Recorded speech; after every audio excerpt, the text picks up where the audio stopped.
Easy না? আরে ma'am, যারা পড়ালেখা করতে পারে তারা সব জায়গায় পড়ালেখা করতে পারে, মানে কোনো কোচিং এ যে পড়তে হবে এটা কোনো জরুরি না। আচ্ছা, তোমার এটা কততম বিসিএস? ম্যাডাম, এটা আমার ফার্স্ট বিসিএস। আচ্ছা, আমার এটা ফার্স্ট বিসিএস। আচ্ছা, 1 মিনিট তুমি একটু দাঁড়াও, আমি আসছি।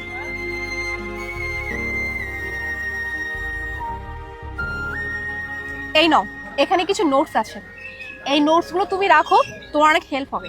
এখানে অনেক ইম্পর্টেন্ট কিছু প্রশ্নের উত্তর আছে। কিন্তু ম্যাম, আপনি কিভাবে পড়বেন? কোনো ব্যাপার না, আমার কাছে এরকম আরো অনেক নোটস আছে, আমার কোনো প্রবলেম হবে না। এই নোটসগুলো তুমি পড়ো। Thank you so much ma'am, আসলে এগুলো আমার অনেক উপকারে আসবে। এনিওয়ে, চল তাহলে। আর তোমাকে বেস্ট অফ লাক। ভালো করে পরীক্ষা দিয়েন ভাইয়া। Thank you so much.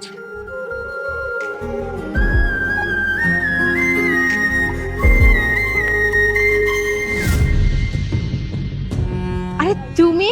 আরে, আপনি সেই ম্যাডামটা না, মানে যে আমাকে বিসিএস এর নোটস দিয়েছিল? হ্যাঁ হ্যাঁ, আমি তো সেই। আর আজকে তো বিসিএস এর রেজাল্ট দিয়েছে, তুমিও পাশ করোনি? আমিও পাশ করি নাই মানে?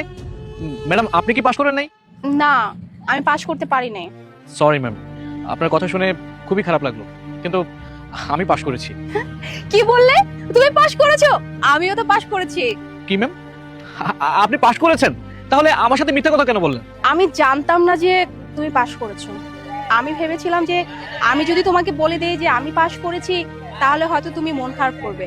কারণ আমি তো জানতাম যে তুমি কোনো ভালো ভার্সিটিতে পড়তে না, ভালো কোনো কোচিং এ পড়তে পারতে না, তারপরে হচ্ছে তোমার কাছে ভালো কোনো সোর্স ছিল না, তাই ভেবেছি হয়তো তুমি পাশ করোনি। বাট যখন জানতে পারলাম যে তুমি পাশ করেছো, অনেক খুশি হয়ে গেলাম। তাই আমিও বললাম যে আমিও পাশ করেছি।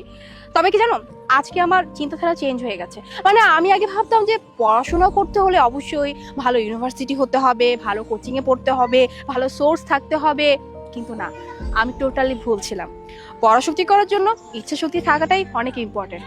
এই যেমন তুমি তুমি কত কষ্ট করতে, তোমার কাছে কোনো সোর্স ছিল না, ভালো কোনো টিউশন ছিল না, এমনকি তুমি নিজে কাজ করতে, তবু দেখো তোমার ইচ্ছা শক্তির জোরে তুমি আজকে পাশ করলে। যাই হোক, আজকে অনেক খুশি একটা দিন। তো এইরকম একটা খুশির দিনে একটু সেলিব্রেশন তো দরকার, তাই না? তাহলে তোমার হাতে ঝালমুড়ি হয়ে যাক, কি বলো? ঠিক আছে ম্যাম, প্লিজ চলো।